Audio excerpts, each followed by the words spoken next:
Glória a Deus. 1 Samuel capítulo 16, a partir do verso 2, diz assim: Disse Samuel: Como irei eu? Pois Saul o saberá e me matará.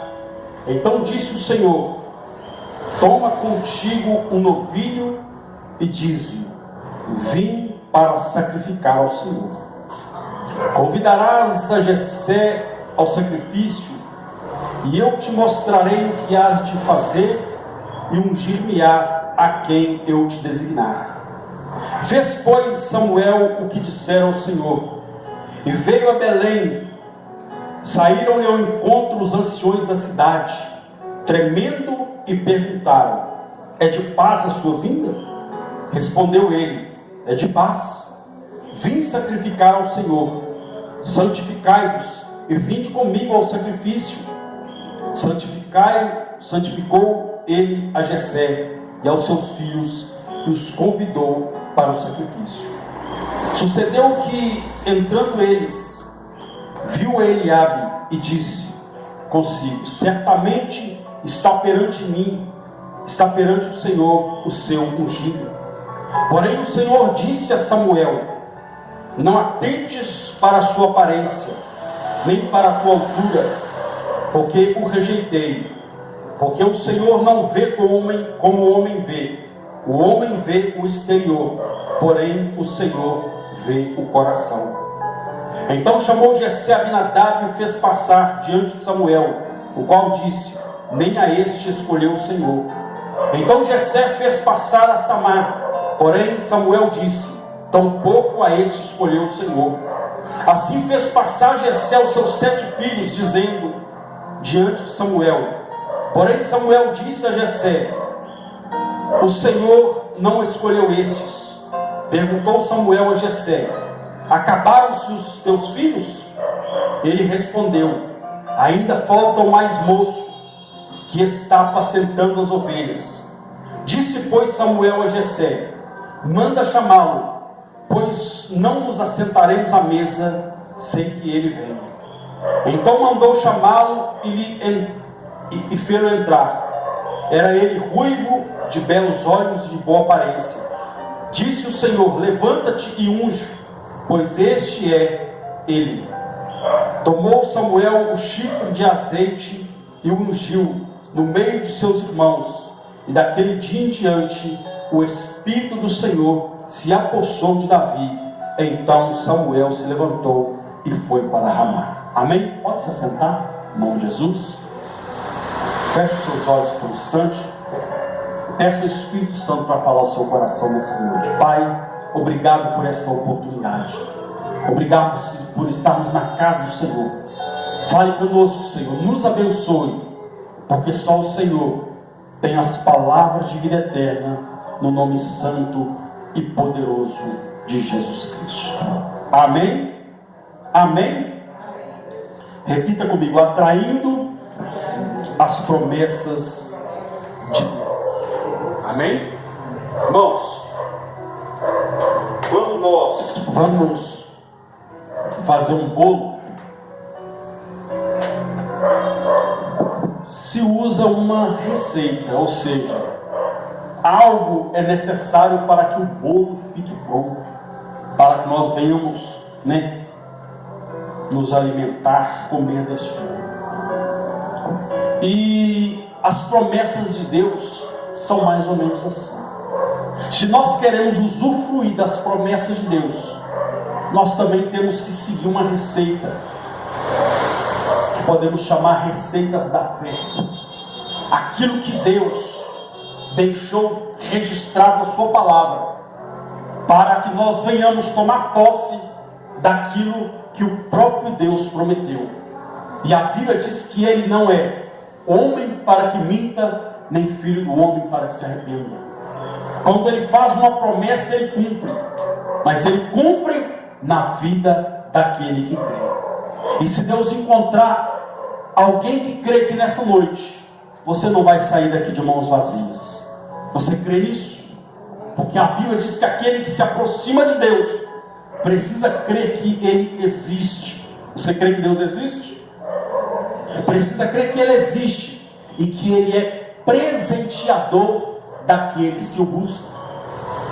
Nós temos aqui uma história que, dentro dessa história, nós vamos encontrar alguns pontos onde vai nos levar a alcançar as promessas de Deus para a nossa vida. A Bíblia diz que quando o povo de Deus estava disperso, Deus havia prometido cuidar daquele povo, ser o guarda daquele povo, ser aquele que ia proteger aquele povo. Mas a Bíblia diz que eles olharam para os lados e viram que as demais nações tinham um rei. Viram que a Síria tinha um rei, que a Babilônia tinha um rei. Enfim, olharam para as outras nações e viram que todas tinham um rei, ou seja, um homem liderando eles. A Bíblia diz que eles chegam para Samuel e diz: olha, os amorreus têm um Deus, os jebuseus têm um Deus, os filisteus, enfim, todos têm um Deus, os assírios. Nós também queremos um rei. Nós queremos também um rei, porque todas as nações têm um rei que governe eles. Falaram com Samuel. Samuel então foi falar com Deus. Quando Deus fala com Samuel, Deus vira para Samuel e diz: Samuel, não entristeça o seu coração. Eles não estão rejeitando a você, eles estão rejeitando a mim. Porque Samuel era o representante de Deus naquele lugar. Ou seja, Deus falava através de Samuel para direcionar aquele povo. Mas aquele povo sentiu ciúme das outras nações, querendo para si um Deus, querendo para si um rei. Então Deus, vendo a petição daquele povo, e Deus deu uma lição para aquele povo. Eu vou mostrar para eles, quando eles vão receber algo que eu determinei dar para eles, e quando eles vão receber algo daquilo que eles próprios que aconteceu. Deus permitiu então. Deus falou: Samuel, enche o seu vaso de azeite, o chifre, e vai até a cidade de Benjamim e unge lá um jovem chamado Saul. Ele foi lá, ungiu Saul. A Bíblia diz então que Saul foi aclamado o primeiro rei de Israel. E Saul começou muito bem. Começou na obediência, começou fazendo tudo certo. Mas o importante é que você termine, né? O importante não é o começo, é o final. É o que a Bíblia diz. Porque no começo, muitas vezes você, começa numa boa, como foi Saul, mas a Bíblia diz que ele terminou muito mal o seu reinado, a ponto dele mesmo se suicidar. Porque ele começou muito bem e terminou muito mal. Então o que Deus quer é que nós começamos bem e terminemos bem. Tem gente que costuma dizer: olha, que tudo que começa errado acaba errado. Tudo que começa certo, a tendência é acabar certo, se Deus estiver presente. E tudo que começa errado só termina bem se Deus entrar na história. Porque se Deus não entrar, começou errado, vai acabar em desastre.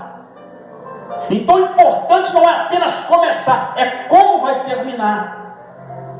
A Bíblia diz então que Saul começou muito bem, mas terminou muito mal. Paulo vira para os Gálatas: olha, insensatos Gálatas, muito me admira, quem vos fascinou? Vocês começaram no Espírito, começaram adorando, glorificando, estão terminando na carne. Ou seja, como Saul, começaram bem e terminaram mal. Ou seja, chegou num trajeto da caminhada que começaram a fazer do seu jeito e não começaram a se importar para a vontade de Deus. Foi isso que aconteceu com Saul.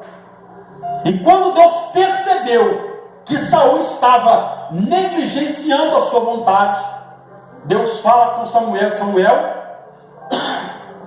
eu já escolhi um homem segundo o meu coração, um homem que eu escolhi. Um homem que eu desejo para o meu povo. Um homem que vai vir no meu tempo, no meu momento. Uma promessa de Deus. Levantar um rei que ia ser bênção para aquele povo. Porque até então Saul começou sendo bênção, mas terminou sendo maldição. A Bíblia diz que até uma feiticeira, uma pitonisa, que na verdade é uma feiticeira, ele foi consultar, querendo uma resposta de Deus. O tamanho desespero. A Bíblia diz, então, começando esse texto que nós lemos, no versículo 1, nós lemos a partir do 2, mas no versículo 1, o próprio Deus chama Samuel e diz: Samuel, até quando você vai ter pena e dó de Saul? Eu, o Senhor, já o rejeitei para governar sobre o meu povo. A Bíblia diz então que Saul apronta mais uma, desobedece a Deus, não espera o tempo de Deus, vai lutar contra um rei chamado Agag, vence a peleja, mas a ordem de Deus era para que eles esperassem, e no momento da batalha não era para eles pegar nada, era para exterminar tudo. Mas naquela batalha a Bíblia diz que Saul até venceu, mas ele pegou gado, pegou animais e ainda poupou a vida do rei daquele povo, que é o rei Agag.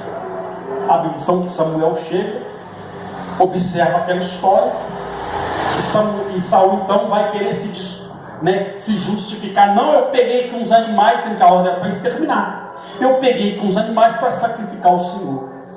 Aí Samuel olha para ele: melhor é obedecer do que sacrificar. Porque era o costume da época sacrificar animais. Vamos entrar nesse tópico. A Bíblia diz então que ele fala: olha, Deus já escolheu alguém para pôr no seu lugar, e alguém melhor. Porque Deus é assim: quando alguém não quer, ou quando eu não quero, Deus me tira e coloca o melhor. Porque eu for para colocar o medo, Deus deixa o medo. Então Deus sempre vai colocar algo melhor. Então Deus tirou Saul do reinado, rejeitou Saul, como ele mesmo disse, e Davi foi levantado. Aí a Bíblia diz então que Deus fala com Samuel. Davi ainda não tinha sido ungido.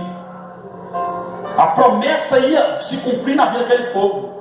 Um rei segundo o coração de Deus para governar aquele povo. E Davi foi um dos maiores guerreiros, o maior guerreiro, o rei com mais destaque em vitórias em Israel.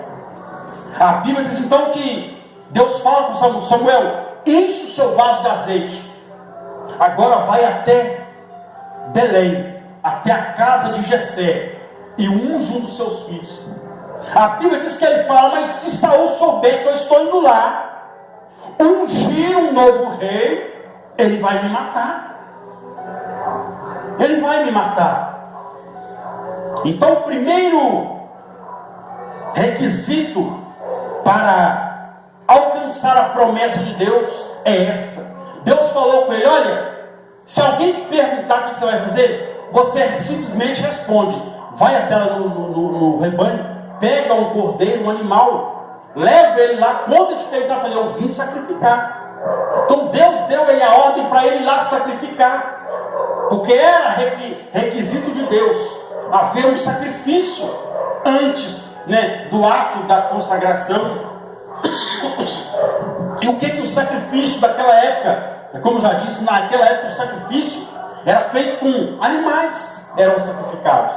Hoje, graças a Deus, não precisa mais matar animal para perdoar pecado de ninguém, porque o sangue de Jesus já foi derramado para nos purificar de todo pecado.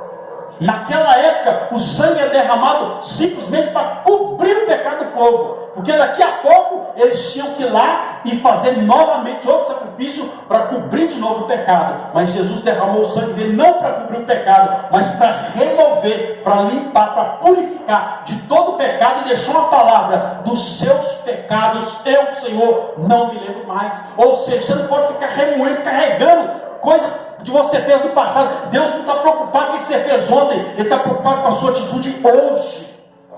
O que conta é a sua vida com Deus hoje. O que passou, passou.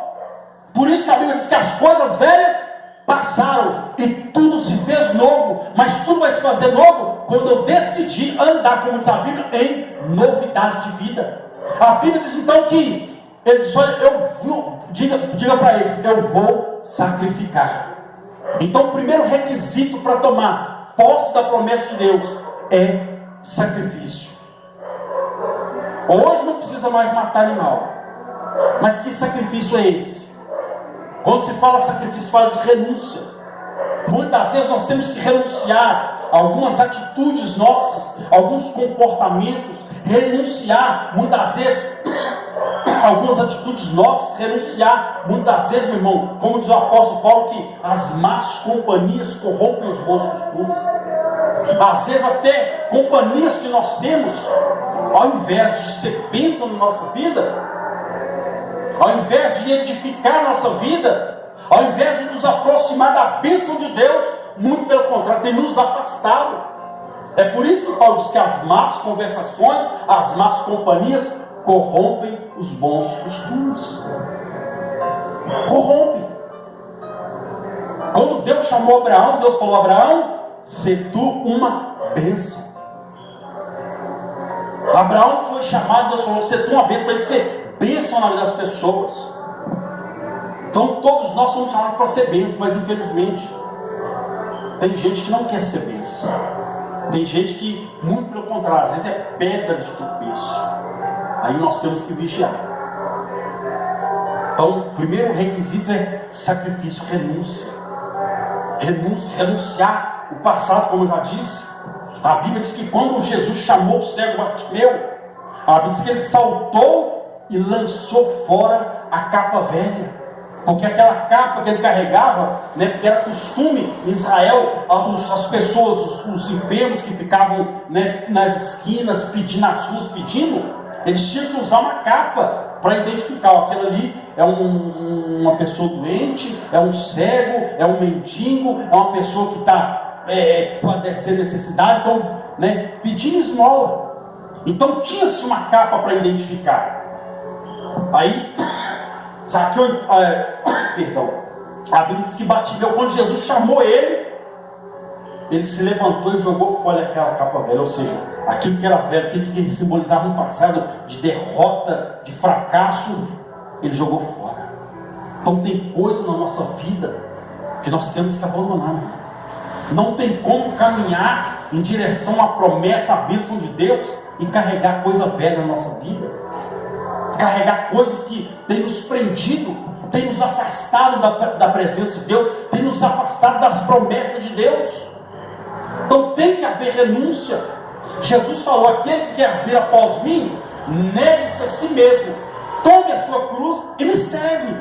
Tanto que a Bíblia diz que quando Bartimeu jogou a capa fora, quando Jesus fala com ele o que ele queria, ele fala que quer ser curado. Jesus então cura ele torna a ver, e a Bíblia diz que logo depois ele seguiu a Jesus pelo caminho, porque ele entendeu: se esse homem mudou a minha história, me curou da minha cegueira e me tirou dessa vida que eu estava, né, como um pedinte, vivendo, né, na derrota, à beira do caminho, sofrendo, então esse Jesus pode fazer muito mais pela minha vida. A Bíblia diz que ele começou a seguir Jesus. Então renuncia às coisas velhas, mas seguir Jesus. Então tem que haver renúncia. Se queremos ver o cumprimento das promessas de Deus, tem que haver renúncia. Tem que haver um sacrifício da nossa parte. Segundo, a Bíblia diz então que Deus falou com Samuel. Aí no verso de número 4, a Bíblia diz assim: e fez, pois, Samuel o que dissera o Senhor. Ou seja, o próximo ingrediente, a próxima característica para alcançarmos a promessa de Deus é a obediência à palavra de Deus. Então Samuel fez conforme a palavra de Deus havia, o que Deus havia ordenado. Foi o que aconteceu com Saul. Saul ele foi sacrificar, mas sacrifício sem obediência para Deus não vale. Deus falou com Samuel para falar com Saul: melhor é obedecer do que sacrificar. Não que não venha poder haver sacrifício, nós temos que sacrificar, mas que vai adiantar eu sacrificar sem obedecer? O que vai adiantar eu subir monte, descer monte, e não obedecer a Deus? O que vai adiantar eu todo dia orar, todo dia, e não obedecer? O que vai adiantar eu ouvir a palavra de Deus falando, faça isso, e eu estou indo em contramão à palavra de Deus? Não vai adiantar nada. Não vai adiantar nada eu estar na casa de Deus todos os dias e dizer, não, mas eu até gostei da palavra, mas eu vou continuar assim, eu vou fazer do meu jeito. Deus falou, melhor é obedecer do que sacrificar. Temos que estar na presença de Deus? Temos, mas é obediência. Porque às vezes, tem dia que às vezes não dá para não está na casa de Deus, mas a sua obediência não está resumida só aqui dentro, lá fora também.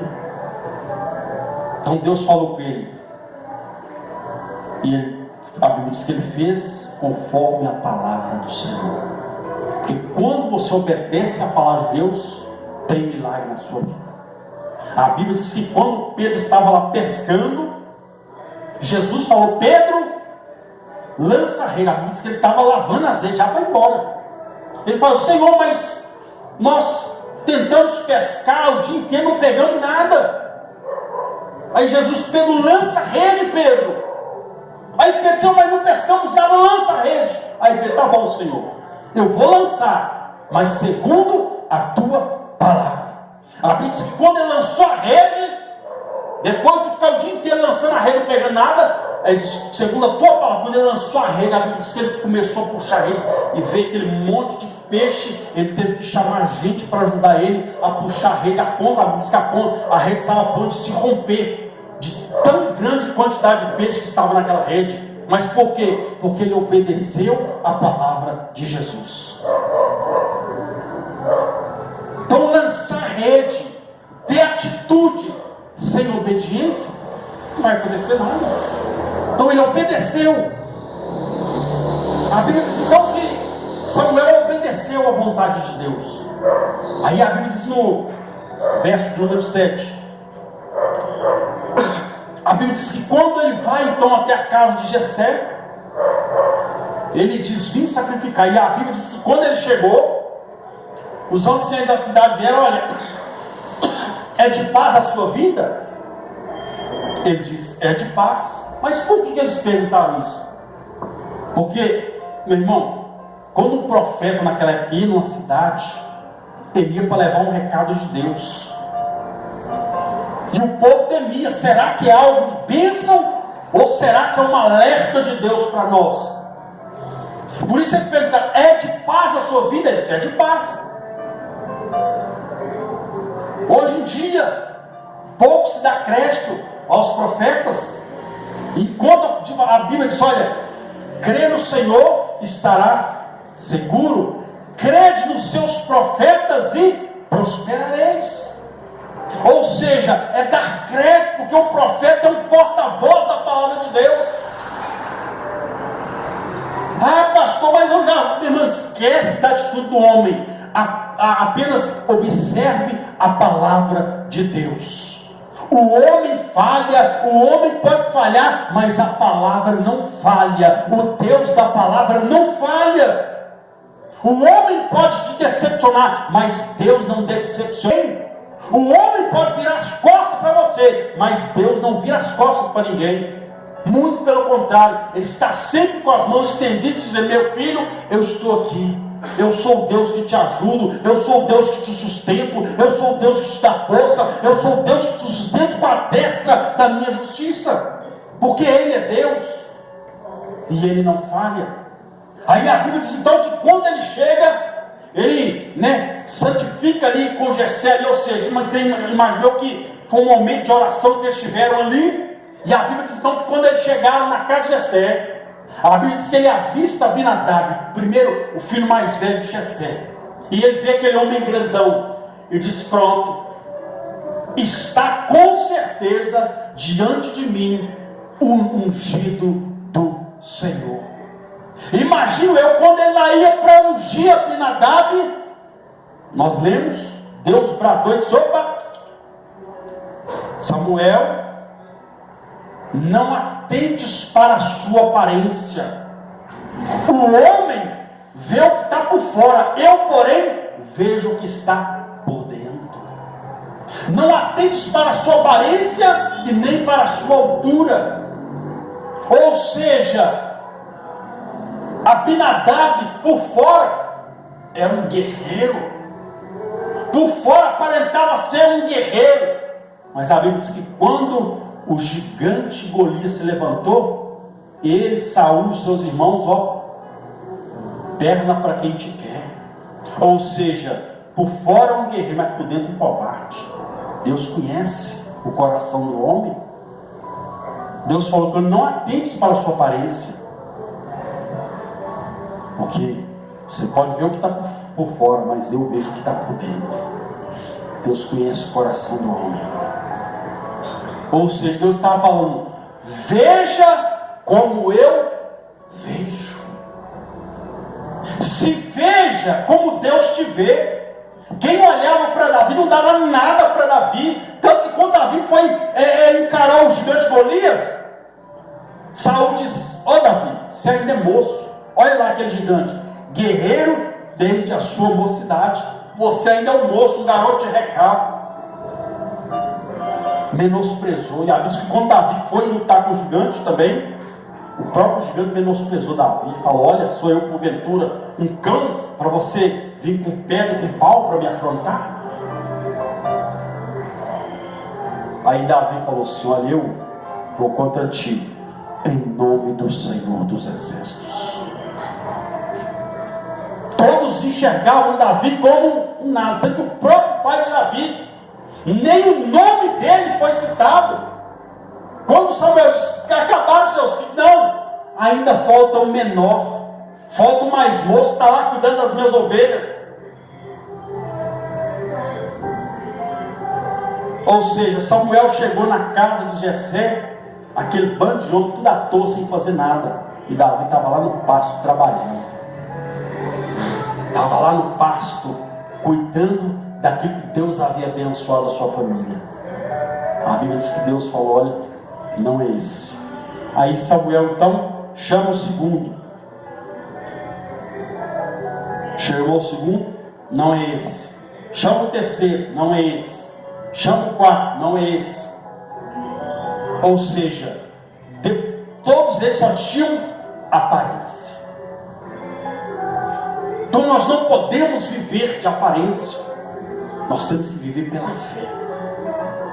Nós não podemos ficar preocupados com o que as pessoas estão dizendo ao nosso respeito, com o que as pessoas olham e falam assim. Não se preocupe com isso. Olhe com aquilo que Deus fala ao seu respeito, com aquilo que Deus vê no seu coração. Quem morreu na cruz por você foi o Rei dos Reis e Senhor dos Senhores. Você está vindo buscar esse Deus poderoso. É Ele que vai mudar a sua história. É Ele que vai cumprir as promessas dele na sua vida. Não é o olhar de fulano, de Beltrano e Ciclano, não. É o Deus que vai fazer o milagre acontecer. A Bíblia diz então que Deus fala para ele: não olhe para a aparência. Veja como eu vejo. Nós temos que nos enxergar como Deus nos vê. Deus nos vê como a menina dos olhos dele. Deus nos vê como mais que vencedores. Deus te vê como um campeão na mão dele. Deus te vê como um conquistador de promessas. Deus te vê como um vencedor, não como um fracassado, não como um derrotado, como as pessoas olham para você. Deus te vê como um vencedor. Aí a Bíblia diz então que Deus fala com ele e vai passando. Quando chegou no sétimo, ao invés de ele falar assim: não, já vi que não é aqui. Não, entenda uma coisa, Deus não erra. Deus não erra. Deus não erra, nunca errou quando te escolheu, quando nos escolheu. Deus não erra nas escolhas dele. Deus falou lá da casa de Jessé, é lá que vai sair o rei. Aí Samuel, então, depois de ter passado os 7, Deus falou, não. Aí falou, porventura acabou os ninhos? Não tem mais um, então manda chamar. E ninguém vai sentar à mesa enquanto ele não chegar. Ninguém vai se assentar à mesa enquanto ele não chegar.